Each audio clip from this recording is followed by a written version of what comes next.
I'm infatuated with this concept of impossible. So infatuated that I have made it my life's mission to make things not impossible. And the way that I go about doing that is this mashup of technology and story. Technology, for me, my past life as a producer, was this space of animation and design and graphics and things that came out of a computer, but in a 3D way or a 2D way. But now, the world that I play in now is technology, but it's technology for the sake of humanity. And what that means is, how do you take something and crack it open and modify it and zip tie it or duct tape it back together and maybe reprogram it in a way so that it accomplishes a fundamental social and human need? And the way that I go about doing that is that once you create that, then you make it accessible to people, right? If you make something and no one has access to it, then what's the point? So then we try to get that out there as much as we can, right? The story side, I look through this lens called help one, help many. And what this means is, if I said to you guys today, who here wants to help me cure hunger? Who here has a clue how to do that? You're like, oh, yeah, or you do. Good, let's talk after this. But that's big, right? That's really, really big. But if I said, hey, when I was coming in today, it was cold, and there was a guy outside, and he looked hungry. Looked like he needed something to eat. Let's everybody chip in a buck, everybody put a buck in a hat, and let's go buy the guy a sandwich. Now we've helped one person, but maybe we put in a couple bucks. Now we can buy a couple sandwiches and more sandwiches for people. And that's how it starts to spread. You help one person, and then it starts to spread to many. So the lens that I look through when any project that I'm about to take on, I look through this lens of who is the one? Who's the one person I focus that story on that can then help many, many people?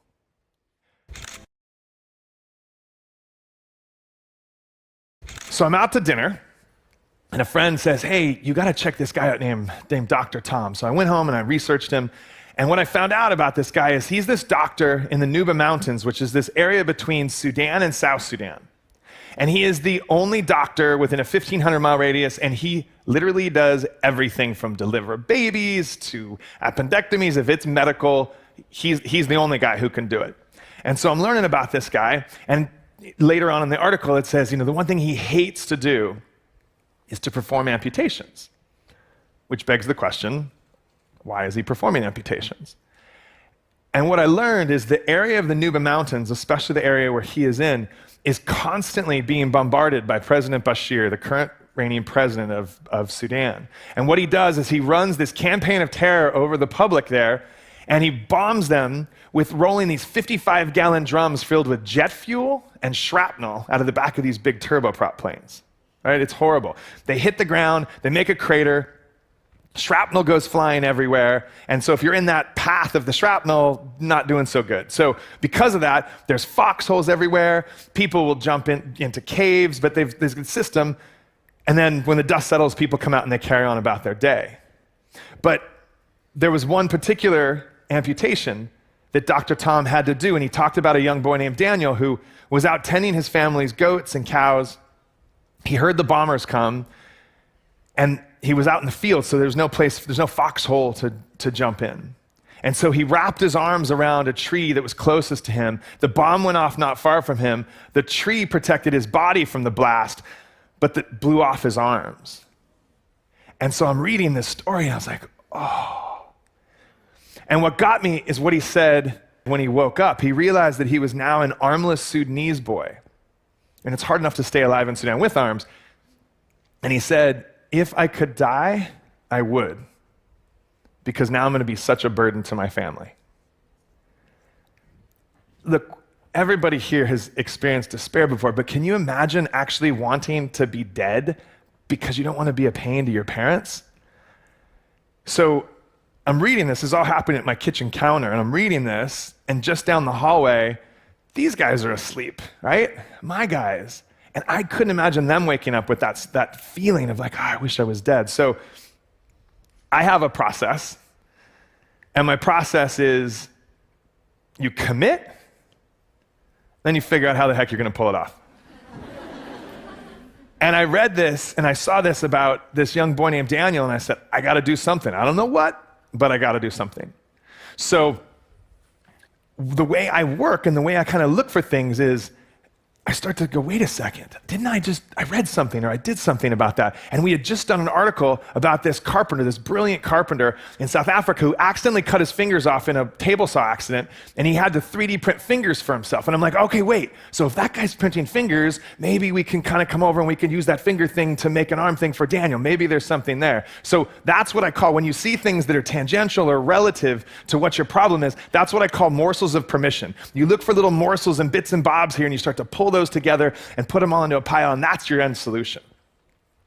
So I invited all these brilliant people to my house, people way smarter than myself, and we started to explore different ways that we could make an arm for Daniel. And we played around with different types of plastic, we played with 3D printing, we played with even balsa wood, and the result of the weekend was a gigantic failure.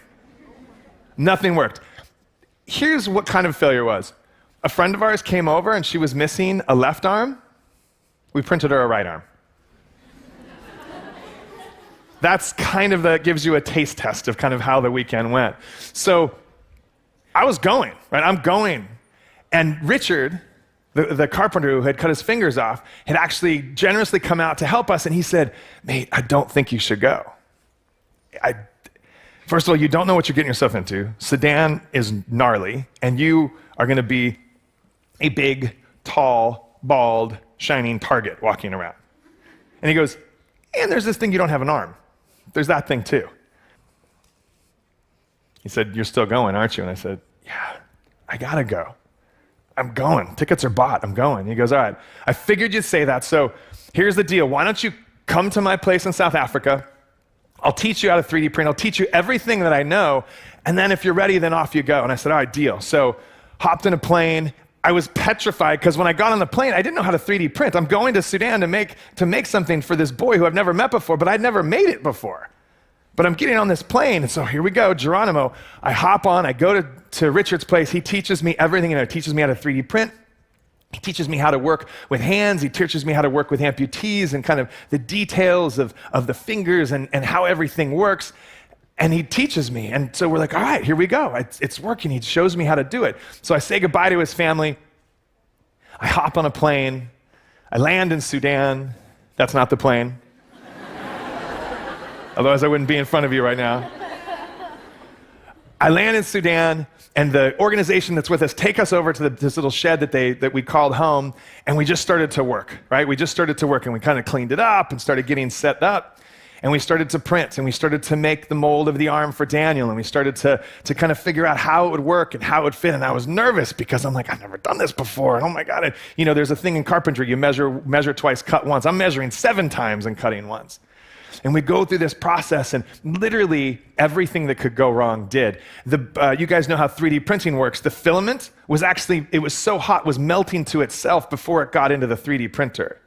The bugs were dive bombing the printer and jamming up the printer. Everything was going, the electricity was surging. Everything was going wrong. But every day we'd wake up and there's Daniel, and he's like, what's up? How's it going? Big, shiny, tall guy. And so we just kind of kept pushing through it. And then 4 days to the day that I read the article about Dr. Tom, we made an arm for Daniel. And Daniel fed himself for the first time in 2 years. And thank you.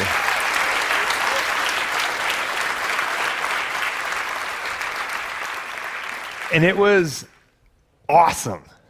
It was awesome to watch him be able to now have that independence. But we didn't show up just to help Daniel, right? It's how do you make this bigger? How do you help many people? So we didn't have a lot of time left, but we started to teach some of the locals in his village how to use these printers. And I started to teach them, and they'd never seen a 3D printer before, right? And we taught, and we kind of pushed them through all this stuff, and I ended up having to get on a plane and fly back to Los Angeles. And when I got on that plane, I'm like, I hope it works, but I didn't have enough time with them. Is it actually gonna work? And I landed back in Los Angeles, and I got off the plane. It took me 4 days to get back. I landed, and I turned on my phone, and Dr. Tom had sent me an email, and he said, hey, hope the trip back wasn't too bad, but you'd be psyched to know while you were in the air, 2 more arms were made. And I'm walking through LAX just like, yes! And people are kind of looking at me as they're walking their kids and their strollers by. And the crazy thing is that we ended up creating the world's first 3D printing prosthetic laboratory. Most arms cost 15 grand. The Daniel arm costs $100, right? And it's cheaper now. And how did we pull it off? And why did we pull it off? We found our one, right? We found our one. So the question that I ask you guys today in that concept of help one, help many, who's your one? And who is your Daniel? Cool. Thank you, guys.